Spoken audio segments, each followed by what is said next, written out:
Hello and welcome to my channel. मेरा नाम है अमीशा शर्मा। मेरे पिछले लेक्चर में हमने डिस्कस किया था डाइजेस्टिव सिस्टम के पीवाईक्यूज़ के बारे में।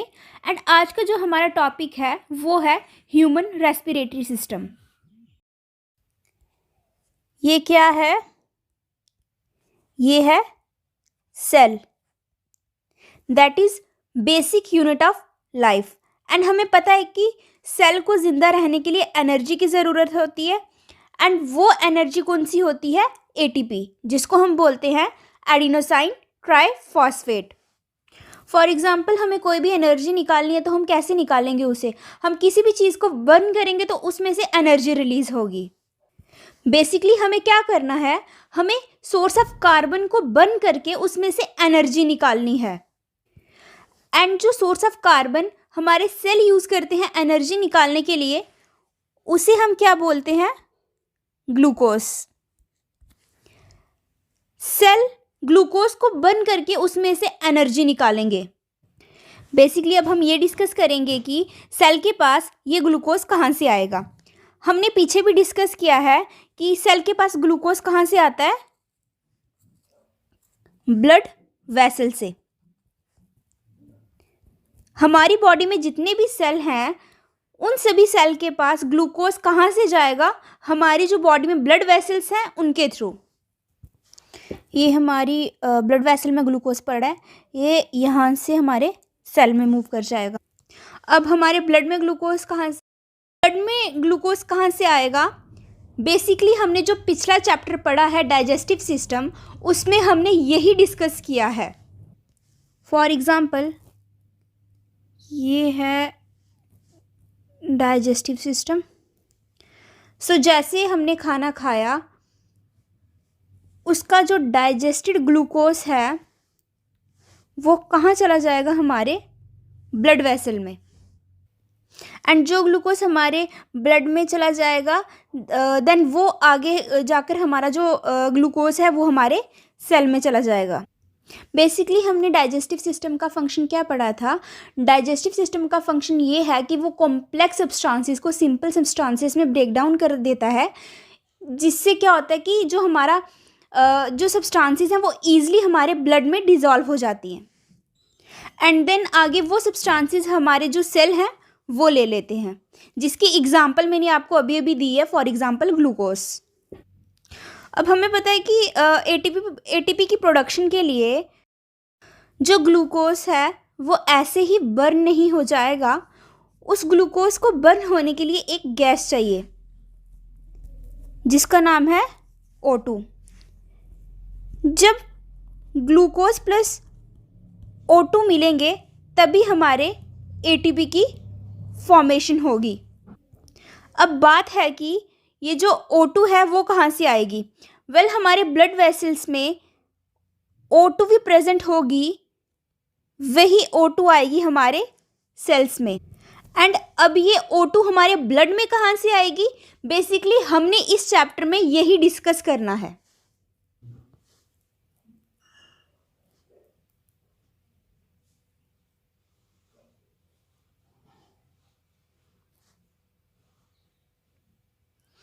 ये क्या है? लंग्स। टोटली ये पूरा क्या है हमारा? Respiratory system. फॉर एग्जाम्पल ये एक ह्यूमन बॉडी है।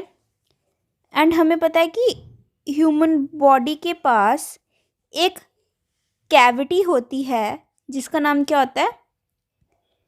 Coelomic cavity. ये कैविटी दो पार्ट में डिवाइड होती है। जो अपर पोर्शन है इसको हम कहते हैं थोरैसिक कैविटी, एंड जो लोअर पोर्शन है इसको हम बोलते हैं एब्डोमिनल कैविटी। एब्डोमिनल कैविटी में मैंने आपको पहले भी बताया हमारा जो डाइजेस्टिव सिस्टम है वो प्रेजेंट होता है। एंड थोरैसिक कैविटी में हमारा क्या प्रेजेंट होता है? Respiratory system. हमारे नोज से स्टार्ट होता है एक सिस्टम और हमारे थोरेसिक कैविटी में जाकर ये सिस्टम जो है वो क्या होता है, ख़त्म। और ये जो पूरा सिस्टम है ये है हमारा रेस्पिरेटरी सिस्टम। हमें पता है कि हमारे एटमॉस्फेयर में क्या है, ऑक्सीजन। हमारे नोज़ के थ्रू ऑक्सीजन हमारे लंग्स में आती है, देन हमारे लंग्स के थ्रू ये कहाँ चली जाती है, हमारे ब्लड वेसल में। देन बेसिकली हमारे रेस्पिरेटरी सिस्टम का क्या काम है, वो हमारी बॉडी को ऑक्सीजन प्रोवाइड करता है। अब जब ये रिएक्शन होती है ग्लूकोज प्लस O2 की, तो इसमें ATP तो हमारा बनता ही है, लेकिन इसके साथ हमारी एक और गैस रिलीज होती है जो है CO2। अब हमें पता है जो CO2 है वो हमारी बॉडी के लिए टॉक्सिक है, तो ये CO2 भी रिमूव होगी। अब क्या होगा, ये CO2 कहाँ जाएगी, हमारी ब्लड वेसल में। ब्लड वेसल से ये जाएगी हमारी लंग्स में, एंड देन ये हमारे नोज़ के थ्रू हमारी बॉडी से बाहर निकल जाएगी। बेसिकली हमारी लंग्स का काम क्या होता है, ये O2 को ब्लड में डालती हैं और CO2 को ब्लड से रिमूव करती हैं। अब जो ब्लड है ये हमारे रेस्पिरेटरी का पार्ट नहीं है, ये हमारे सर्कुलेटरी सिस्टम का पार्ट है। ब्रीदिंग क्या होता है, ब्रीदिंग का मतलब है ऑक्सीजन रिच एयर को लंग्स के अंदर लेना और जो एयर CO2 से रिच है उसे अपनी लंग्स से बाहर निकालना। एंड नेक्स्ट है हम ब्रीथ क्यों करते हैं, हम ब्रीथ इसलिए करते हैं जो ऑक्सीजन रिच एयर है वो हमारे ब्लड में जा सके और जो CO2 रिच एयर है वो हमारे ब्लड से रिमूव हो सके। अब नेक्स्ट टॉपिक है हमारा, ये आगे हमारे ह्यूमन रेस्पिरेटरी सिस्टम की डायग्राम। सो हमें पता है हमारा ह्यूमन रेस्पिरेटरी सिस्टम कहाँ से स्टार्ट होगा, हमारे नोज़ से। हमारे नोज़ में 2 ओपनिंग्स प्रेजेंट होती हैं जिनको हम क्या बोलते हैं, नॉस्ट्रिल्स, या हम इनको बोलते हैं एक्सटर्नल नेयर्स। अब हमारे नॉस्ट्रिल्स के बाद हमारे नोज़ में आती है कैविटी जिसको हम क्या बोलते हैं, नेज़ल कैविटी। जैसे एक कैविटी हमारे जो माउथ में प्रेजेंट होती है जिसको हम क्या बोलते हैं, buccal cavity. But buccal cavity हमारे रेस्पिरेटरी का पार्ट नहीं है, सो इसीलिए यहाँ पे मैं आपको वो शो नहीं कर रही। बक्कल कैविटी और नेज़ल कैविटी के जुड़ने से एक पोर्शन बनता है हमारे कैविटी और हमारी बक्कल कैविटी, दोनों को मिलाकर एक पार्ट बनता है हमारे। अब जो हमारा फेरिंग्स है वो भी 3 पार्ट में डिवाइड है। जो नेज़ल कैविटी के पास वाला पार्ट होता है इसको हम बोलते हैं नेज़ो फेरिंग्स। जो हमारा बक्कल कैविटी के पास वाला फेरिंग्स का पार्ट होता है उसको हम बोलते हैं ओरो फेरिंग्स। और इसके नीचे वाले पार्ट को हम क्या बोलते हैं, लैरिंजो फेरिंग्स। ये आगे फेरिंग्स के 3 पार्ट, इन तीनों को मिलाकर हम क्या बोलेंगे, फेरिंग्स। फेरिंग्स नीचे जाकर 2 पार्ट में डिवाइड हो जाता है।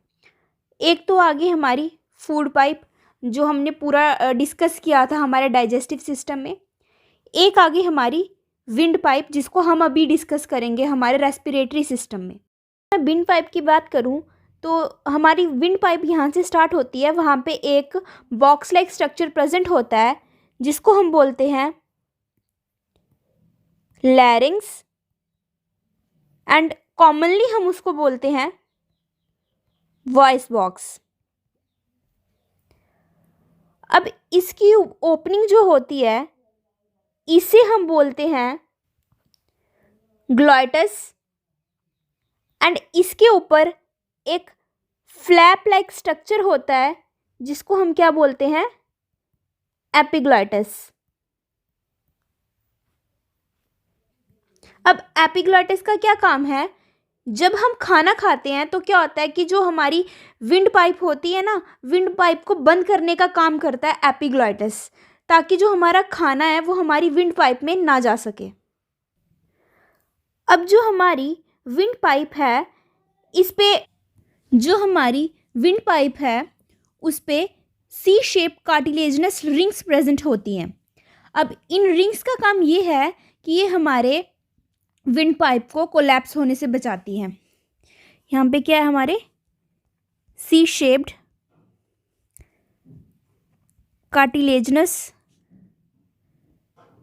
रिंग्स एंड ये हायालिन कार्टिलेज से बनी हुई हैं। ये आ गई हमारी विंड पाइप, जिसको हम क्या बोलते हैं, ट्रैकिया। अब जो हमारी विंड पाइप है वो आगे जाके 2 पार्ट में डिवाइड है। अब इनको हम क्या बोलेंगे, प्राइमरी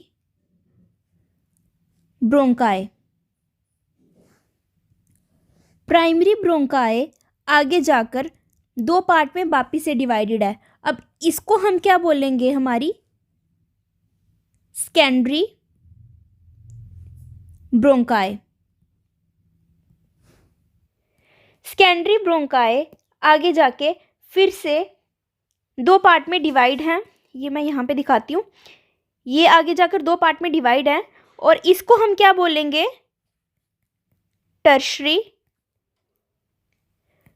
ब्रोंकाई। ब्रोंकाई यहाँ पे जाके ख़त्म होता है, यहाँ से आगे जो डिवीज़न है उसको हम ब्रोंकाई नहीं बोलेंगे। अब टर्शरी ब्रोंकाई के आगे जो डिवीज़न है उनको हम क्या बोलेंगे, इनिशियल ब्रोंक्यूल्स। एंड जो रिंग्स होंगे ना हमारे, वो सिर्फ इनिशियल ब्रोंक्यूल्स तक ही होंगे। इनिशियल ब्रोंक्यूल्स के आगे जाकर हमारे जो रिंग्स हैं वो उन पे प्रेजेंट नहीं होंगे। इनिशियल ब्रोंक्यूल्स के आगे जितनी भी डिवीजन्स होंगी उन सभी को हम ब्रोंक्यूल्स बोलेंगे। अब टर्मिनल ब्रोंक्यूल्स पे क्या बैलून लाइक स्ट्रक्चर प्रेजेंट होंगे and in balloon like structure को हम क्या बोलेंगे, एल्वियोलाई। एंड वो जो डक्ट जिनसे एल्वियोलाई जुड़े हुए हैं जैसे कि ये, इनको हम क्या बोलेंगे, एल्वियोलर डक्ट। सो आज हमने सिर्फ डिस्कस किया है हमारे ह्यूमन रेस्पिरेटरी सिस्टम के डायग्राम को, हमने लेवल करके देखा है उसको। एंड नेक्स्ट हम क्या करेंगे, ब्रीफली इसके एक एक पार्ट को डिस्कस करेंगे, उसके फंक्शन को डिस्कस करेंगे।